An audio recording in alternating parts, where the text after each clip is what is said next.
Bon, en tant que youtubeur automobile à près de 300 abonnés, il est temps que je donne mon avis sur la nouvelle Ferrari Luce.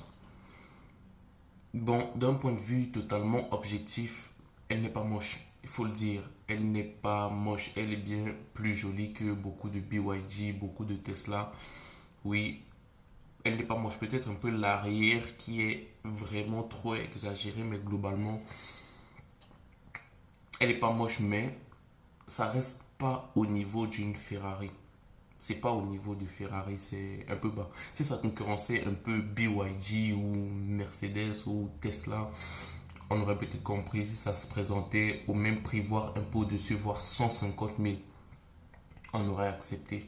Mais là, c'est trop. On dit que ça a été dessiné par le dessinateur de Apple, celui qui dessine les Apple Watch et puis les iPhones là. Il a clairement fait de la merde. Il a voulu transformer Ferrari en iPhone, clairement. En iPhone et ça n'a pas marché.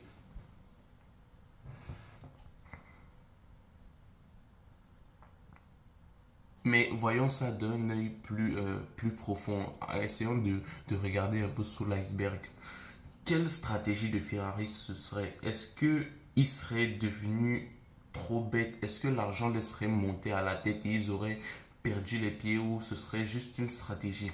Une stratégie, ce serait très mauvais parce que ça fait chuter beaucoup leur action, mais les actions c'est volatile, ça n'existe pas vraiment, voilà, ça monte, ça descend. Peut-être ils ont une technique secrète pour faire remonter ça à un truc comme ça. Peut-être ils ont sorti une voiture aussi moche pour augmenter la valeur de ceux qui existent déjà. Vous voyez la Roma. Quand elle est sortie, on la trouvait ultra laide. Et puis depuis la Luce, la Roma paraît plus être une vraie Ferrari. Et le Puro Sangue aussi. Non, je pense que c'est l'argent qui les a montés à la tête. Parce que le Puro Sangue, c'est quand même vraiment bien vendu. Et il va se vendre encore plus. Je pense pas. Parce que le prestige de la marque, quand même, a baissé aussi. Mais pour moi, en Ferrari, chez la supercar, c'était les GOAT. Maintenant, c'est juste des lambda qui ont fait de la merde. Mais je pense qu'il. Peut-être c'est genre une pente pour mieux se rattraper après parce qu'il nous prépare un modèle de fou. Ou un truc comme ça. Peut-être que.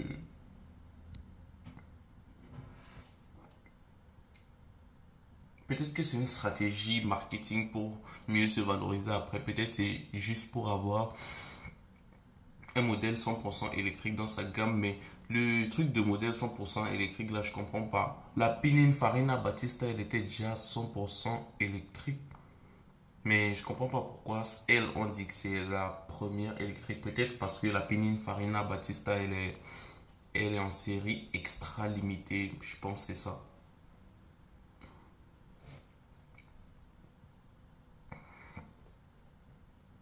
Pour moi, la décote de cette voiture qui, d'après les rumeurs, se vend à 550 000 euros sera fulgurante. Dans quelques mois sur le marché de la revente, tu vas la trouver à 100 000,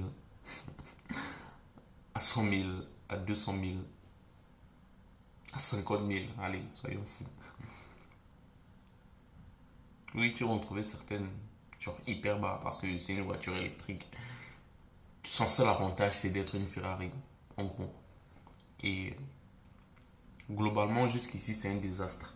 Mais j'attends leur tour de magie. C'est peut-être un peu comme avec les magiciens qui nous font croire que tout est foutu et après ils nous font un tour grandiose et ça fait applaudir tout le monde là. Je sais pas. Je ne sais pas, mais ils vont vraiment falloir faire des miracles avec cette Ferrari Luce qui a été présentée en bleu. La couleur de la marque c'est le bleu et en plus c'est bleu. Alors que Ferrari c'est soit jaune, soit rouge.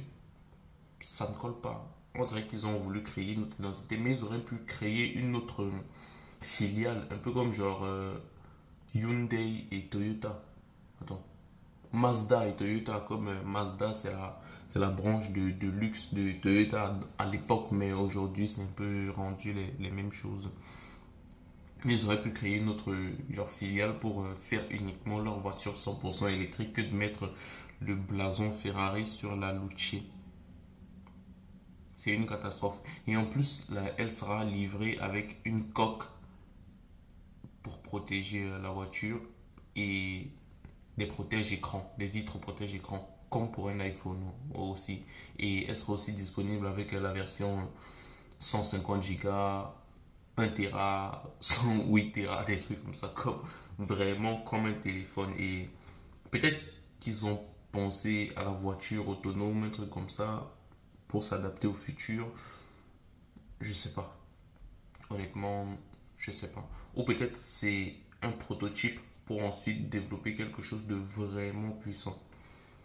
Ça ressemblait à Ferrari. Mais vous me dites ce que vous pensez en commentaire. Ici, j'essaie de parler d'automobile. Vous voyez bien que je viens de commencer. Donc, bah, si ça t'intéresse, abonne-toi. Et si ça t'intéresse pas, like quand même. Et pour donner de la force. Donc, merci et à la prochaine. Je suis heureux d'avoir pu parler de la Luce. C'est ce désastre de Ferrari là. Enzo Ferrari se retournait déjà dans sa tombe quand on a abandonné le V12 atmosphérique pour intégrer de l'hybridation dans des voitures comme la Ferrari et beaucoup d'autres qui ont suivi. Mais là, avec la Luce, je pense qu'il fait carrément des saltos arrière, tête inversée. Il fait des pirouettes acrobatiques dans son cercueil. C'est sûr, son âme ne repose pas en paix. C'est scandaleux. Je pense qu'on va pouvoir avoir affaire à deux types de riches d'or. Genre les riches qui achètent la Luce, qui seront discriminés par les riches qui détestent la Luce. Imaginez, Kim Kardashian, elle achète la Luce. Les autres riches vont dire, arc, elle ne fait pas partie d'entre nous. Elle a acheté cette voiture de merde. Vous voyez, on va pouvoir faire la distinction entre deux types de riches. Ceux qui sont complètement cons et ceux qui sont intelligents. Je ne veux pas faire de généralité parce que les riches qui achètent des Ferrari sont souvent très susceptibles. Ils ont le procès facile, mais peut-être ils aiment bien. Mais généralement, on va dire que si tu achètes la Luce, c'est que avec toutes les belles voitures qui existent, tu es con. À part si Ferrari ont prévu un tour de force que personne n'avait vu venir.